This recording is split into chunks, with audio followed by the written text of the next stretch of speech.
Okay, all right, let's do this. I haven't inducted anybody into my Hall of Fame. And I thought, you know what? I'm going to do it. Well, it's not for a while. Not for a while. I was going to do a journeyman video. I was going to do one on JJ Daniel, and I thought, a little bit obscure. It'll happen. I think I should do a video where I talk about JJ Daniel and Michel Petit at the same time. I think that's kind of fantastic. So let's talk about Alex Mogilny. Alex Mogilny should be in the NHL Hall of Fame, and I don't know why he's not, and hopefully they fix that next year.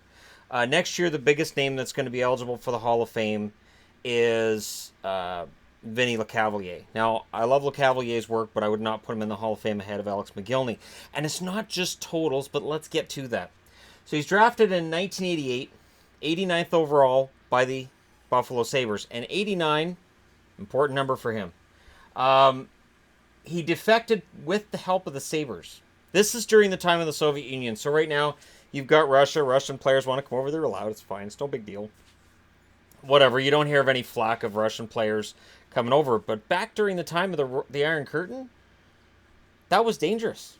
If anybody wants to know how dangerous it is, look up the stories on the Stastny brothers and their defection and how tough it was for them. He was really taking his life in his own hands, and the Sabres were playing a dangerous game here too. So basically, they win the World Championship in Stockholm, the Soviet Union, and the Sabres are like, okay, we'll get you out of Stockholm. So they do their best to help him defect to the West.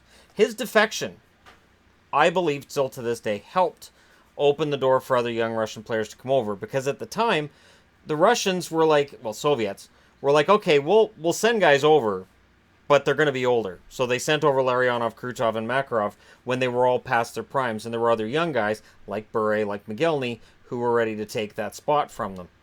His first season, he played 65 games. The one thing that dominates his career really is injury. 15 goals, 28 assists, 43 points. And I can't imagine how hard that first year was for him. He's a first. There's no other Russians on the team. And it had to be a huge cultural adjustment.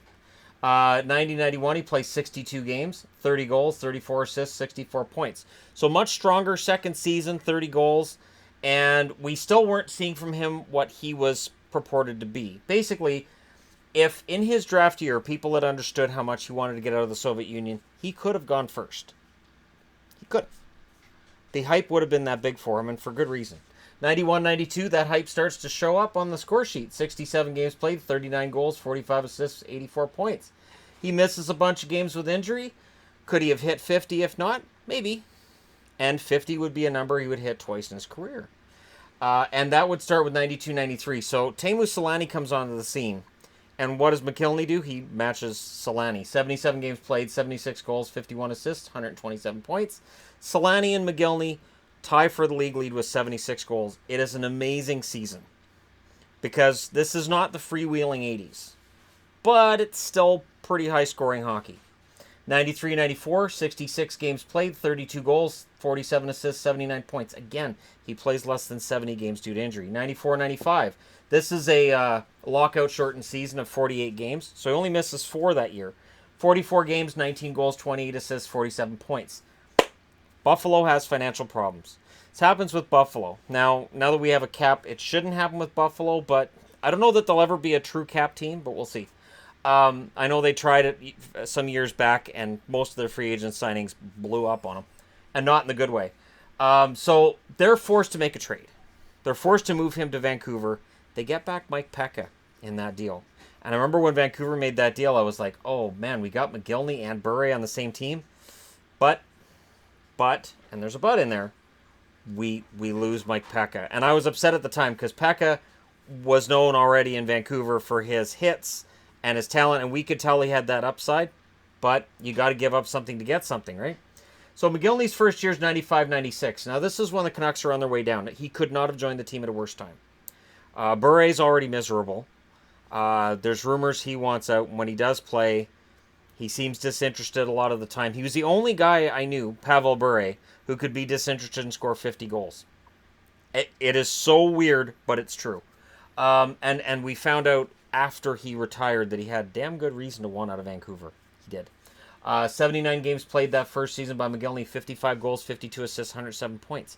And Canuck fans were like, man, if we could just get Mogilny and Bure going at the same time, we could be almost unstoppable. The problem was the Canucks were, as I've referred to a few teams in this offseason, top-heavy. They had stars, but they didn't have enough complementing them underneath, and it started to erode the team. His second year in Vancouver, a little less productive. 76 games played, 31 goals, 42 assists, 73 points.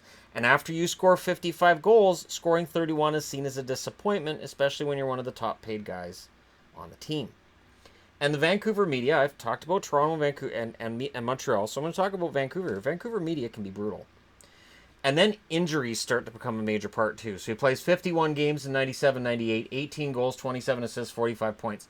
I remember complaining to friends of mine back then, if only we could get Mogilny and Bure productive and healthy at the same time. 98-99, 59 games, 14 goals, 31 assists, 45 points. So as Bure's getting shipped out, Mogilny's kind of floating around. Messier's with the team. It's a mess. He could not have committed a worse time. And then he's underproducing. 14 goals in 59 games. I remember being one of the ones who was screaming for him to get traded in 99. 99-2000, we get our wish. 47 games played, 21 goals, 17 assists, 38 points. And I don't think Mogilny was upset that Vancouver traded him. In fact, I think he was probably pretty happy about it because he goes to New Jersey. Now, what Vancouver got back for him? Not too shabby. Mostly. Let me get into that. That's in here. International play. Yeah, Brendan Morrison came back. I knew it was Dennis Peterson. I'm pretty sure Brendan Morrison was the guy Vancouver got back. So he sends Mike Peca goes to Buffalo, plays a major role for Buffalo. Brendan Morrison goes to Vancouver, and we know how that turned out for Vancouver fans. He centers the West Coast Express with Todd Bertuzzi and Marcus Naslund, arguably the best line in hockey for about a year and a half. In New Jersey, plays the 12 games, gets 6 points in the regular season. In the postseason, they win a Stanley Cup. He becomes one of the few in the triple gold club. He got a world championship, an Olympic gold, and a Stanley Cup. And technically, he's got 4 because he has a world junior championship to his name as well. That's pretty solid. That's not bad. His second year in Jersey, and the last year of his contract, he gets 75 games played, 43 goals, 40 assists, 83 points. And New Jersey has to let him go. New Jersey doesn't have the money to keep him. Well, he wants a lot of money. Where's he going to go? Cue the Maple Leafs. In 01-02, after signing with the Leafs, he plays 66 games, 24 goals, 33 assists, 57 points. Not a bad season. Not a great season. He has a decent season in 02-03, though. 73 games played, 33 goals, 46 assists, 79 points. But there's always that lingering, is he trying as hard as he can? Is he playing his heart out? That seems to follow him, whether that's fair or not. 03-04, he only plays 37 games, 8 goals, 22 assists, 30 points. Hip problems. One of the reasons why when I see a player in his 30s having hip problems, I go, whoa. Because if you have a hip problem, your skating kind of disappears. So 04-05 season is wiped out. So to start the 05-06 season, he's like, I feel good. I feel like I can go. And New Jersey signs him back for a 2-year, $7 million deal. He plays 34 games in New Jersey, 12 goals, 13 assists, 25 points. New Jersey sees he doesn't have it anymore. He agrees to play for the Albany River Rats. That I respect him for. You would see players now saying, I'm not going to the American League. And honestly, I think if he had the option of going to the KHL, he would have done it. But back then, that wasn't really an option for him, so he plays in the American League. His inconsistency got him sent to the Devils. But he did get his 1,000th point as a Toronto Maple Leaf against the Buffalo Sabres. He did hit 1,000 points. And that hip surgery, due to his injuries and his other injury issues, cut down on the amount of games he played. Cut down on the amount of points he scored. So, in his career, he plays 990 games. He gets 473 goals, 559 assists, and 1,032 points. So why put him in the Hall? There's other guys with more points than that aren't in, because they put in Neely and Bure. And I love Neely and Bure more than I love Mogilny, and I admit that straight up front. But if you're going to put in if you're going to put in Bure, and you're going to put in Neely, you should put in Alex Mogilny. Mogilny had 2 seasons of 50 goals. He had 1 season of 76. He scored 100 points twice. And honestly, if not for injury, if not for his hip problems, he would have played probably another 300 games. He probably would have had another at least 250 points on his record. He'd already be in the Hall. And that's that tricky question, right? So this guy has X amount of points, X amount of games played. But if he didn't have an injury, he would have had this. So do you put him in the Hall anyways? And it's the Lindros situation all over again, right?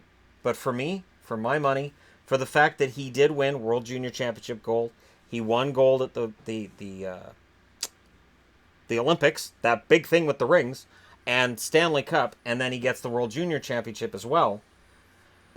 And then you look into the fact that he did defect from the Soviet Union. He took that risk. It's a good story. With all these years removed now between his retirement and now, it is a very good story, and I would be very surprised if he doesn't go into the Hall. But if it makes him feel any better at all, I'll put him in mine. He'll go into my Hall of Fame. So the newest addition to the THG Hall of Fame, and I don't know that anybody saw this coming, Alexander Mogilny. Thank you guys so much for watching.